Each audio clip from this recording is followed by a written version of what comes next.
of each boss battle. They killed him back in 1983, and now it's his turn to show the bullies no mercy by launching a go-kart at their face. Oh my God, so wait a minute.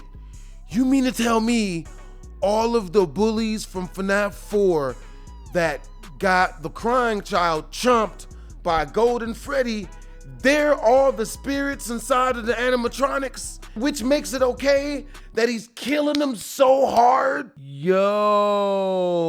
But it is, guys. It's your boy BlastphamousHD, and today we am here to check out more Five Nights at Freddy's horrors. I mean lore. I was thinking of Chica, my bad. You guys want to watch the original video? The link's in the description down below. It is by none other than Game Theory himself. Also, make sure to be on the lookout for the How to Make Five Nights at Freddy's Security Breach Not Scary, the not safe for work version. I'm gonna go ahead and make that for y'all. I think that they've lightened up some of the, stuff you could say on YouTube. So I'm gonna start making raunchier, nastier, and far more uncomfortable making voiceover dubs for you guys. It's for the culture, for you guys. Only for you guys. Make sure to comment, like, and/or subscribe. I reacted to the second part. The link to that will be in the description down below. Let go. After years of waiting, Five Nights at Freddy's Security Breach has finally launched, and with it, we now have a whole load of mysteries to discuss. What's the deal with the Vanny therapy tapes? Why is this room from Sister location in the Pizzaplex? Who is the best animatronic, and why is it Music Man? There are a lot of things to solve in this massive game, as lore hides behind every pirate poster and inside every arcade cabinet. But the theory— I would say it's the little spider animatronic, the one with the nutcracker drums on it meant to squid. I have today goes to the heart of this game, addressing the one character that we spend a lot of time with but don't actually see all that much. And that's our main character of Security Breach, Gregory. Yep, in a franchise full of dead kids, I want to focus on the first ever living child we've seen in the main story of the games, except for in the Fruity Maze minigame, but we all know that she ends up dead. Who is Gregory? What is Gregory? And why is he such a cold-hearted savage to Roxy and the rest of the animatronic gang? I'm so mad that you're driving without my permission. Yeah, run to hit this bitch. Yeah, I gotta watch that shit. Gregory is brutal. My friends, the answers to those questions will recontextualize everything that you thought you knew about this series. So let's begin.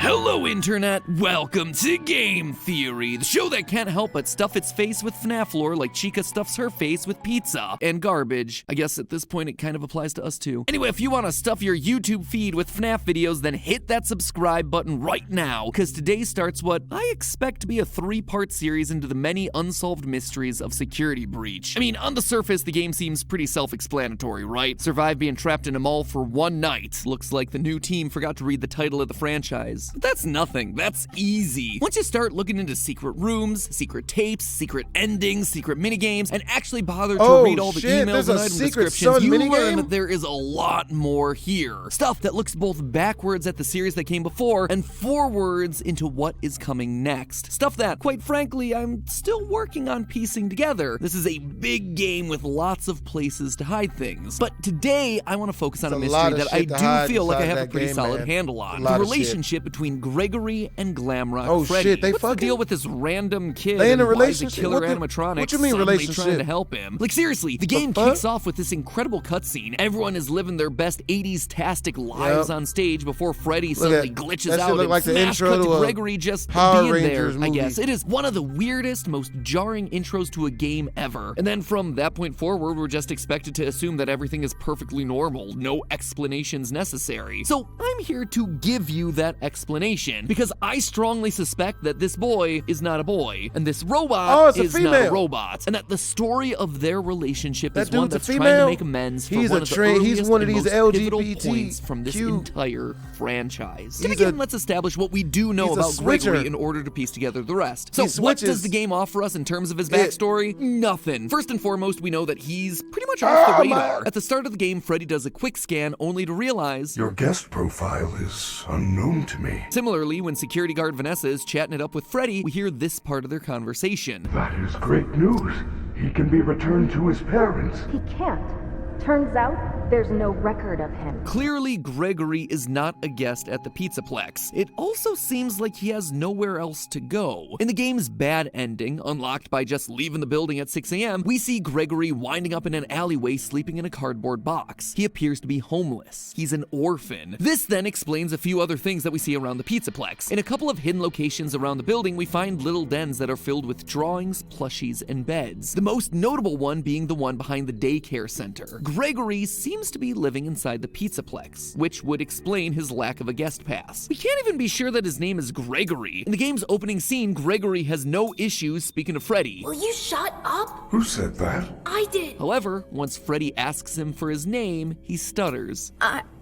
I'm Gregory. Why Yep, would he lying stutter on ass. his name when he was clearly fine answering everything else just Lying seconds before? ass. So, what? Is that it? Gregory's just some homeless kid that sets up shop in the Pizzaplex and happens to get wrapped up in Afton and Vanny's plans? Yeah, right. Of course not. Nothing in this franchise is ever an accident. Take a look at Gregory here. Notice anything familiar? Dark eyes, brown hair with a piece fallen between his eyes, shorts, a shirt with 2 stripes across the middle. Ladies and gentlemen, Gregory is none other than the crying child. Don't believe me? Early on, we get this weird moment when shit. Freddy suddenly stops what he's doing and says this. I feel you are broken. We all know that the language in this franchise is never chosen by accident. Everything is meticulously crafted. So is it a coincidence then that the word broken is only used one other time in the FNAF series to describe a child? That iconic FNAF 4 clip with crying child and golden Fredbear, you're broken, we're still your friends. I will put you back together. The fact that both crying child and Gregory Bro, I look didn't even alike know and that. are considered to be broken screams of a connection existing between these two. Him being the crying child would also explain why he has nowhere else to go. His dad is an Homie ain't got no undead job. zombie living inside a yellow bunny suit, and his mom is MIA. There's also lines like this. Your parents want you to follow me. Your family is looking for you. Let me take you to your parents. On Trust one that hand, shit. this just sounds like Chica spouting out some generic security protocol. On the other hand, if indeed Gregory is the crying child, Chica's lines here take on a whole new meaning, because she is quite literally bringing him to his family, his father living in the basement, William Afton. But obviously there's one big problem with this, one that I'm sure all of you are screaming at your monitors or typing aggressively down in the comments. Crying child is dead. He died in FNAF 4 when his older brother Michael picked him up to be chomped. And not only did he die, his soul then went on to be one of the 2 spirits possessing Golden Freddy, the other being the vengeful spirit Cassidy, before he was finally put to rest by the puppet in the happiest day ending of FNAF 3. This kid is well and truly gone. He is removed from the franchise. He is one of the few cards that are officially off the lore table. So why then do I dare invoke his name here? Because Gregory is a robot, a rebuilt version of the crying child. Flame shields activate, because it's time for everyone's favorite segment. MatPat uses the lore from multiple FNAF books to try and explain parts of the game that don't make sense. I'll try to make this as quick and painless for all of us as possible. In the books, children having tragic premature deaths and then being rebuilt as robots by their grieving fathers is something that happens a lot. Like, if I had a nickel for every time this plot line showed up, I'd have like 3 nickels, which isn't a lot, but it's weird that it happened 3 times. In the original novel trilogy, the whole big twist of that was that Charlie, daughter of Henry Emily, died as a kid, and that her father put her back together by building robotic versions of her, each one representing a different stage of her growing up development. Then again, in Fazbear Frights, we have the character of Eleanor, who is strongly implied to have been built as a replacement daughter, as well as Dr. Telbert, who developed gonna Remnant as a rebuild way his to baby. preserve his sick and dying daughter. Damn, and he gave all his of bitch this is COVID. without me even going into the numerous stories where Damn. children get swapped out for robots. How many motherfucking books is there, nigga? There's 9 Five Nights at Freddy's books. That's like some Goosebumps stories type shit. Oh my God, I want to read those. And or Phasgoo, which, once it has your DNA, basically creates a clone of you. If that's the future of the franchise, we're going down some weird paths, my friends. Anyway, to summarize, there's evidence in the wider canon that FNAF 4's lines about the crying child being broken and needing to be put back together were meant to be much more literal than any of us first suspected. But we don't even have to go that far. Within Security Breach itself, there is plenty of evidence to suggest suggests that Gregory isn't exactly what he seems. When Vanny spots you and starts to get closer, your vision gets a CRT effect, basically the horizontal lines that old TV monitors used to get. And it's worth remembering that since this is a first-person game, that is representing your vision. So why are your eyes suddenly behaving like cameras on the fritz? Unless, you know, they are cameras on the fritz. Later in the game, once we defeat Roxanne Wolf, we can take out her eyes and upgrade Freddy. Our Fazwatch tells us that, quote, Roxy sees things differently than others. Sometimes she'll stare and talk to the other bots through walls. She's able to see things that others can't, which allows us to see collectibles like secret CDs. In a way, she has a sort of X-ray vision, which is why when you first install him into Freddy, his comment really stands out. How are your new eyes? I am having a hard time adjusting. You look different to me. It's almost like he was seeing Gregory as a normal child, but now that he has these new eyes, he's able to see through Gregory's skin and reveal something that he wasn't expecting. Like, say, an animatronic endoskeleton. Yo, so the animatronic is part Saiyan? Because I heard Saiyan in there somewhere. Also, Gregory can be inside Freddy when he's inside the that's charging nasty. stations, which Oh, on its own feels weird. Like, I kind of expected you to hop out and leave him to charge, but nope, we pilot him inside of it and then sit there as he charges. Or could it be that those charging stations are as much for us as they are for him? Remember that secret den behind the daycare where we assumed Gregory's living? There's a strange amount of decommissioned and what appear to be salvaged security robots. Maybe for a kid who needs a robotic upgrade. The fact that there's no record of Gregory would also make sense. If he's an animatronic, there wouldn't be records of him because he's not technically a human. It would also explain why Gregory has no parents. But maybe the biggest point of evidence comes from the very beginning of the game, where during the opening cutscene we see Freddy glitch out. This sets him on a course of being good for the rest of the game. But what causes that glitch to happen in the first place? Well, by going frame by frame, we can see that there's a security threat on the loose, and it looks to be a small child. What? It's Gregory. It has to be. Gregory is the threat here, a robot that poses a threat to Freddy's programming. But why? How? What would make sense about that? Well, to understand that connection, it's time to put a pin in Gregory and turn our attention over to Freddy. If you unlock the game's final secret ending, you end up going below the Pizzaplex, only to discover a former Freddy Fazbear location, Freddy Fazbear's Pizza Place. If that name doesn't mean anything to you, it shouldn't really. Most of the restaurants in the series go unnamed. But while the name might not mean anything, the layout should be a familiar one. One large rectangular stage with lights on the trim and big speakers on either side, and a smaller semicircle stage right next to it. It's from FNAF 6, Pizzeria Simulator. Notice the stools that are placed right in front, the checkered floor. We even have purple striped tablecloths and blue, green, and red plates, exactly like we saw in Pizzeria Simulator. As a refresher, this is the location that Henry lured all of the roaming animatronics to in order to burn them to the ground one final time. Although for one of you, the darkest pit of hell has opened to swallow you whole. So don't keep the devil. Yep, the deepest hole is gonna swallow the all of it, and it's gonna be an old friend that's waiting because you're into that real nasty shit. Waiting, friend. And this is it here. Seems like Henry's. Hey, you know, I be hearing a lot of people talking down on older females. You know what I mean? First of all, peep game, they can take their teeth out, which doesn't sound like much, but I'll tell you, when you get your first gum job, that's when the world releases itself to you. We're gonna edit that out. I'm not sorry.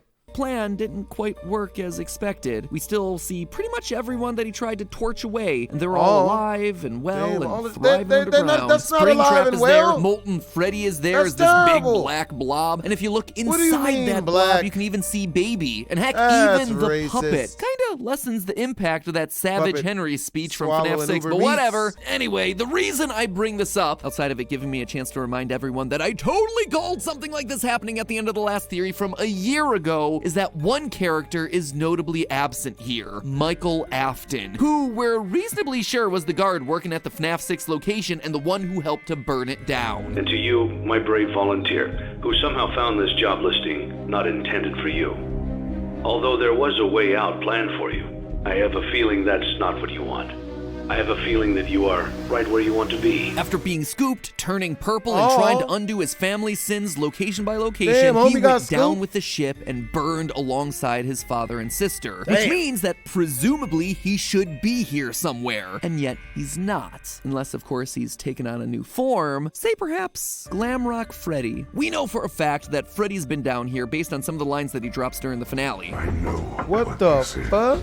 I have been here before. She brought me here. I had no choice. Now I have a choice. I have changed. My friends are here. They are so angry, confused, but I can protect you. So he's in a place where he can get possessed. We also hear that Freddy isn't acting like his normal self, saying, I am not me. and in yet another ending, the fire ending, Freddy is more than prepared to set the place ablaze, much like Michael Afton did to Fazbear Frights at the end of FNAF 3. I guess old habits die hard. And nothing says that clearer than the replica of Mike's room from Sister Location that's hiding inside the Pizzaplex. Yeah, for those of you who don't know, hidden inside the mall is the exact replica of Mike's living room from Sister Location, down to the TV, lamp, and basket of exotic butters. Exotic butters. Bro, is that like something that white people do that I didn't know that they did? It's like the same thing where black people, we put a whole lot of sugar in our Kool-Aid and a whole shit ton of spices in our meats, poultries, and chickens and shit. But white people, they keep random assorted baskets full of unsheathed butters inside of their houses on top of their black and white scrolling televisions. Is that a thing? Exotic. But here's the kicker. Over on Mike's wall is a coded message, one that was solved through an incredible team effort from Dawko and the rest of the FNAF subreddit. It reads as follows, quote, "Break and mend, I built the breath. They hunt now, drawn to life. Not real, still me. And frit and fraught with thought and zest, and guessed no blunt woes. Dodge, duck, flash, shoot, crawl, run, crush the vile band. Cry not, try not, do not hold out hope. Your life, your aim will save those with soul." I feel like this is some sort of a poetry reading. Snaps, everyone. Snaps. Snaps. Yeah, man, cue the bongos. All right, basically, this is just a bunch of fancy I wish I had been the one to come up with that. talk, all relating to Mike's personal journey. The first line is all about breaking and repairing things, and in doing that, creating new life. In other words, Ennard and Baby. The rest is all about his commitment to try and stop the evil animatronics and try to save any of them with a soul left in their bodies. Now, does the presence of this room and poem necessarily mean that Mike is Freddy? No, but I do think it's telling that we're reminded of Mike's commitment to save everyone inside of a room that you're required to find alone in the dark, i.e. without Glamrock Freddy hovering over your shoulders. Heck, during the finale, we even get this line from Glamrock Freddy. My friends are here. They are so angry, confused. He's talking about Molten Freddy, the spirits trapped inside of the blob. It's very possible that those were indeed his friends captured and killed back in the day. Maybe William himself struck back against the kids that had bullied his youngest son, and now some of their spirits are trapped below the surface as part of the blob in this abandoned restaurant. Or maybe that's why Gregory is so brutal to all of these animatronics at the end of each boss battle. They killed him back in 1983, and now it's his turn to show the bullies no mercy by launching a go-kart at their faces. Oh my God, so wait a minute. You mean to tell me all of the bullies from FNAF 4 that got the crying child chumped by Golden Freddy, they're all the spirits inside of the animatronics, which makes it okay that he's killing them so hard? Yo, oh my God, that's...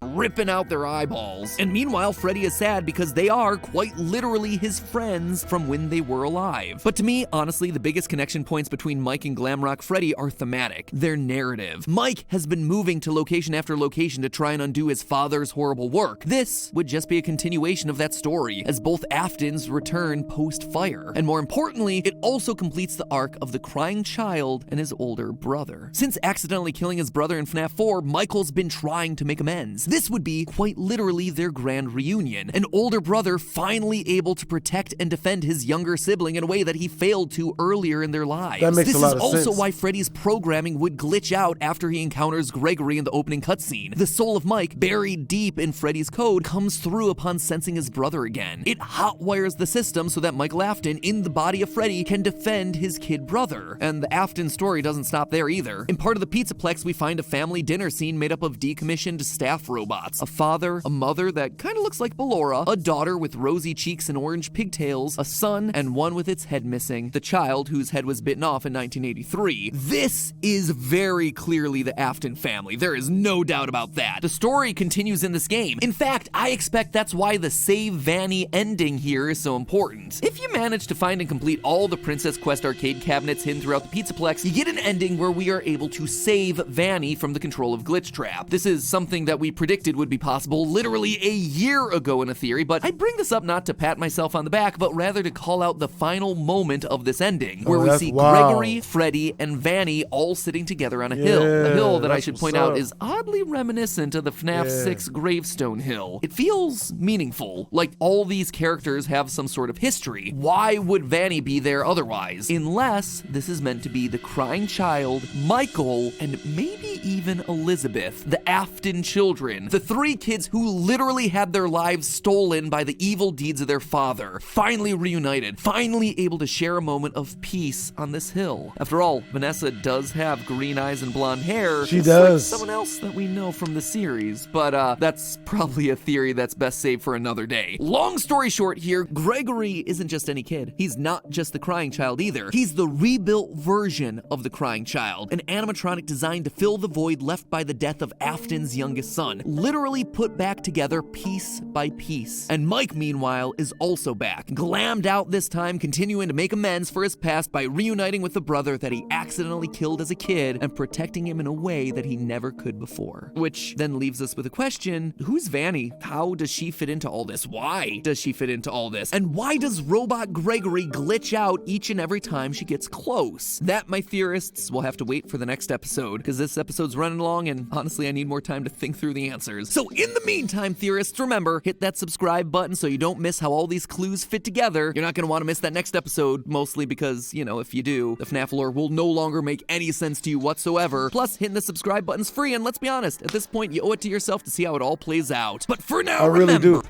Bruh, I am gonna have to watch so many more of his FNAF videos. Bruh, dude, so I used to be big into the FNAF lore when the first game came out and I was playing it a bunch on my channel.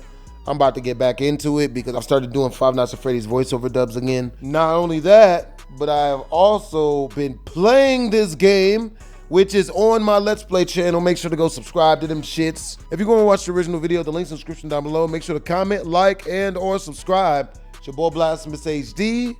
Twism.